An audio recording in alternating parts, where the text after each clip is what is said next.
Ang pinakamatinding kasalanan ng Administrasyong Marcos Jr., mawalang galang na sa presidente natin, siya ay pumayag sa illegal na pag-aresto, pagdiditini at pagsuko kay Presidente Duterte sa ICC sa gitna ng lantarang paglabag sa saligang batas. Kapag ang ating saligang batas, minamandato ang presidente ng bansa na ikaw bilang pinakapuno ng Estado at ng pamahalaan at ng bansa. Yung mga abogado dyan sa Hague, Yes. yun lamang ang kanilang ipupukpok dyan sa ICC. Mananalo na sila eh. Kasi napakasimple lang talaga ng kaso. Sasabihin lang ng sa ICC, Your Honors, wala talaga kayong jurisdiction. Mismo yung batas ninyo ang nagsasabi wala kayong jurisdiction. Na ganun lang kasimple yun eh. Kaya mananalo sila doon kung yun ang ibibigay nilang mga katwiran sa International Criminal Court. Ang nagiging problema lang actually sa International Criminal Court, kaya masyado na silang naging kontrobersyal dahil ang inuusig nila puro mga nasa lahing itim, black race, at sa brown race. Ayan, si Pangulong Duterte nasa brown race siya. Wala silang inuusig na puti. Kaya nga hindi niya nagmiyembro ang Amerika, ang China, ang Russia. Pinapakialaman nila. Kasi they want to justify their existence. Kaya sirang-sira na, pati ngayon, tingnan mo, yung kanilang special prosecutor na si Karim Khan, ayan, bumaba.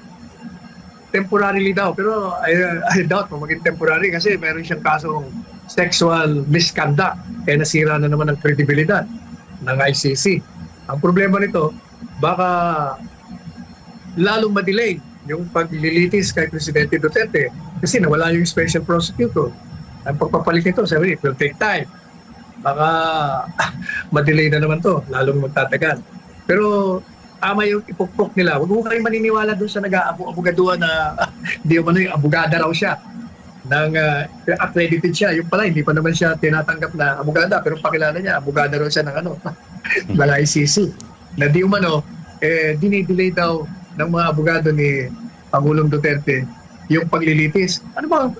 Paano madidelay? Ang paglilitis na formal, sa Setyembre pa. Between now and September, pwede kang maghain ng mga pleadings, argumento sa hukuman at sasabihin mo sa kanila, Your Honors, wala kayong jurisdiction, mali itong ginagawa ninyo, i-dismiss nyo nito sabagat ito yung labag sa batas ninyo, labag sa Rome Statute mismo ninyo. Hindi nyo ginawa ang dapat nyong gawin sa ilalim ng sarili nyong batas. Kaya hindi yung pagdidelay yun. Alam niyo itong abogadong ito, nasa kaliwa ito eh. Talagang wala na itong ginawa, kundi manira ng manira. Yun lang ang trabaho niya, siraan ang mga Duterte. Ipagtanggol yung, di ba? Yun ang trabaho niya. Ang sinasabi ko po doon sa sinasabi ni Congressman Toby Chongco, nang sinisisi niya, yun daw mga naglunsad ng impeachment laban kay BP Inday Sara.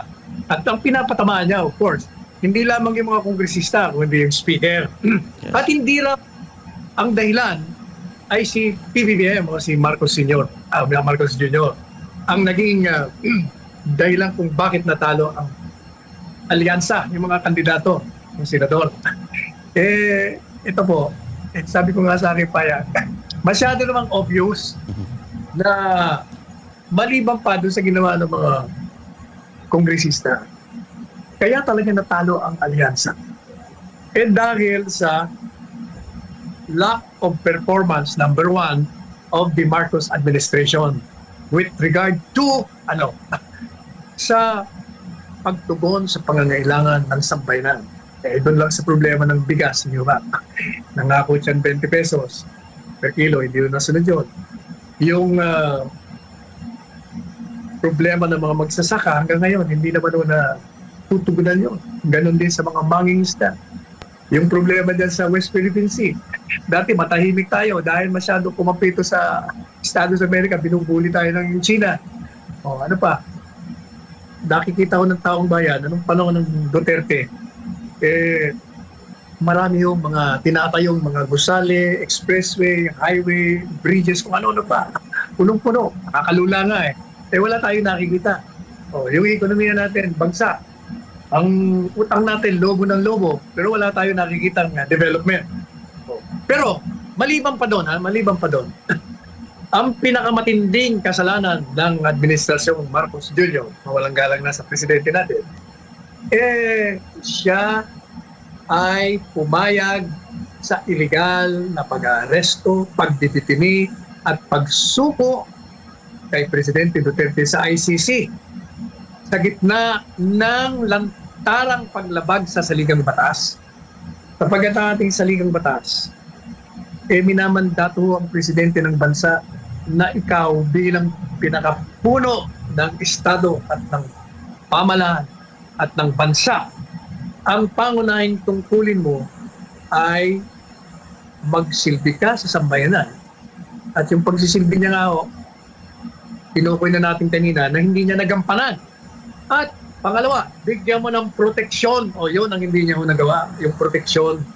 Sapagkat dapat, dahil tama naman ang posisyon niya na walang jurisdiction, tinuloy-tuloy mo na yun. Kung walang jurisdiction ng isang dayuhang hukuman, bakit ka tutulong sa pag-aarestong illegal at pagdiditini at pagsuko sa kanya?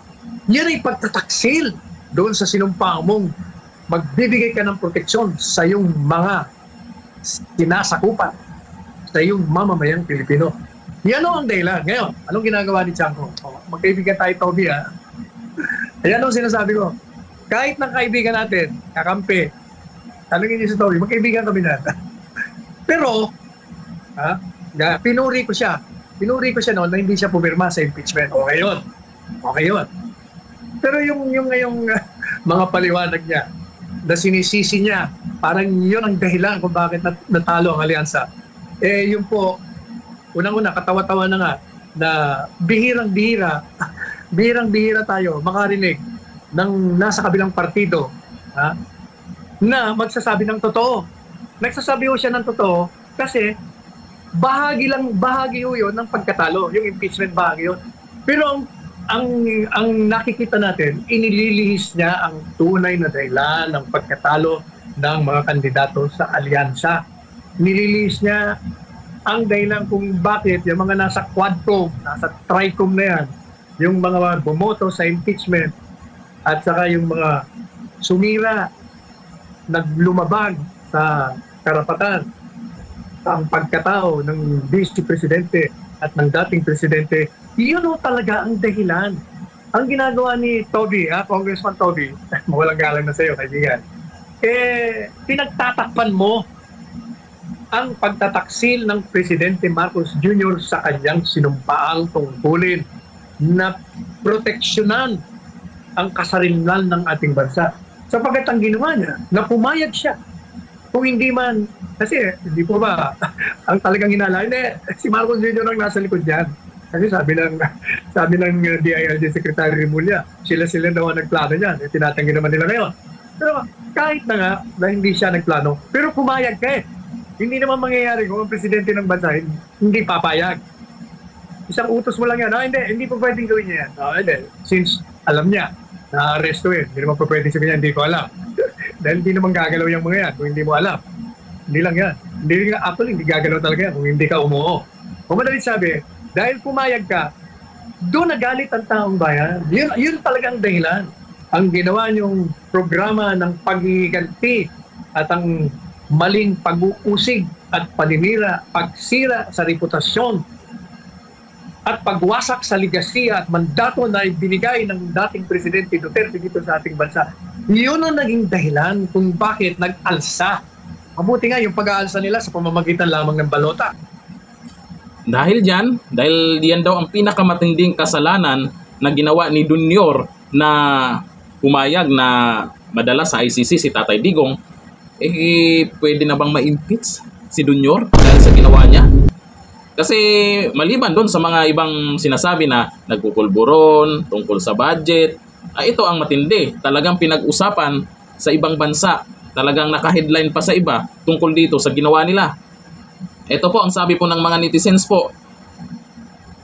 Sabi ni Migtor, impeach mo itong BBM na to. Nako, gigil na gigil. Yan yung pwedeng basihan sa impeachment complaint. Yan din po yung ginawa po ng unang impeachment complaint ng Duterte Youth Party List dyan kay BBM.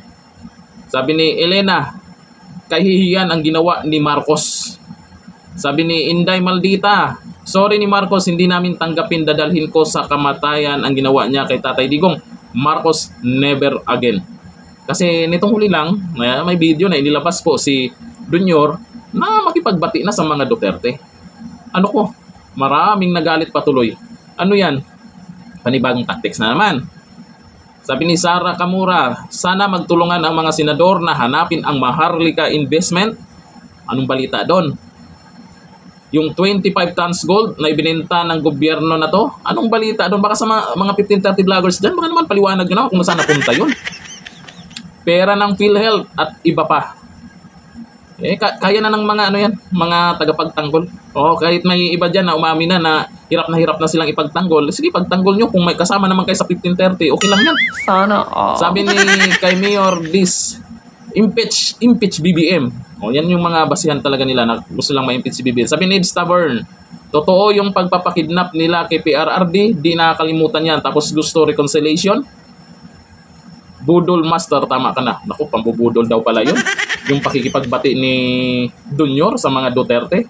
Ako, anong masabi niyo po dito sa paliwanag po ng isang magaling na attorney na si Attorney Panelo, na ito talaga yung nagawang pagkakamali, pinakamatinding pagkakamali o kasalanan ni Junior sa pagiging Pangulo.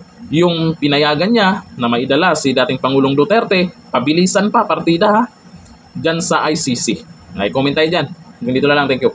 Bye.